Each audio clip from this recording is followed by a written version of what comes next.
Calibrating your CS2 controller to fix drift issues can enhance your gaming experience. Follow these steps to ensure your controller is properly calibrated.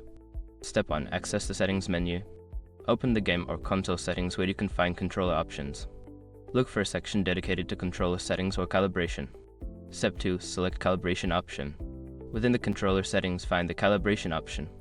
This may be labeled as Calibrate controller or adjust controller settings. Step 3. Follow on-screen instructions. Once you select the calibration option, follow the on-screen instructions carefully. This usually involves moving the joystick in specific directions to help the system recognize its range of motion. Step 4. Test the controller. After calibration, test the controller by playing a game or using a test feature if available. Check if the drift issue has been resolved and ensure all buttons and joysticks respond correctly. Step 5. Fine-tune settings. If the drift persists, return to the settings menu and adjust sensitivity or dead zone settings.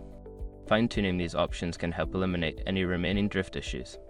By following these steps, you should be able to effectively calibrate your CS2 controller and enjoy a smoother gaming experience.